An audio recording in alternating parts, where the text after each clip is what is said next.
Kalau aku tahu hidup ini bukan tentang diri sendiri semata-mata, pasti kau tidak terluka.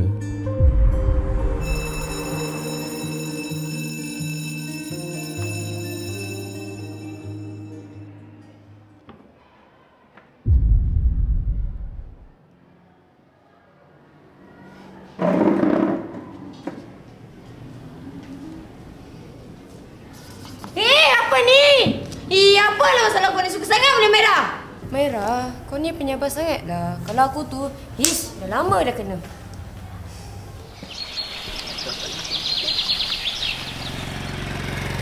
Merah! Kau kita merah. Geram lah. Apa masalah kau ya?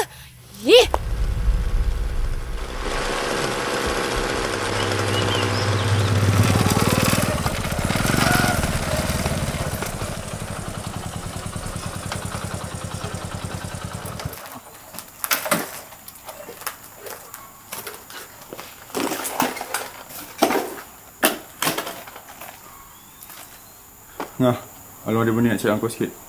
Apa? Sekar? Kau beli orang lagi ke? Mana ada bully? Gurau Bon. Tu bully namanya.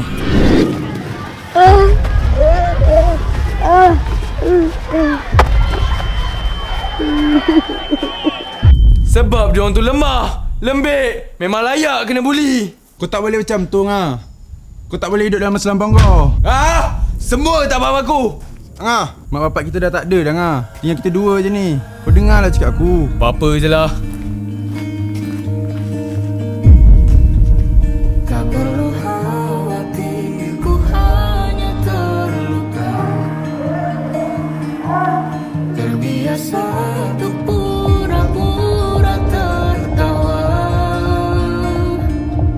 Namun bolehkah sekali saja ku menangis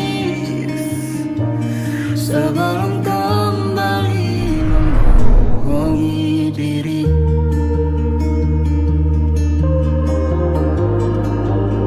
Kalau betul kuat, manfaatkan kekuatan kau tu. Jika kau lelah, berhentilah dulu. Beri ruang, beri waktu. Mereka bilang syukurilah saja, padahal rela tak semudah kata. Tak perlu khawatir, ku hanya terluka. Terbiasa untuk pura-pura tertawa. Namun bolehkah sekali saja ku menangis sebelum kembali membohongi diri.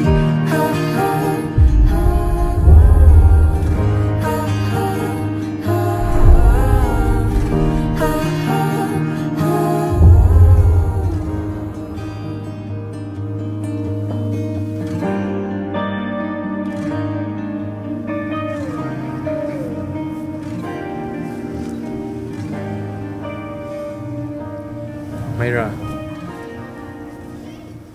aku dah banyak sangat bully kau. Aku nak minta maaf. Kau boleh tolong maafkan aku tak? Tak apa, saya maafkan awak. Kita kan kawan.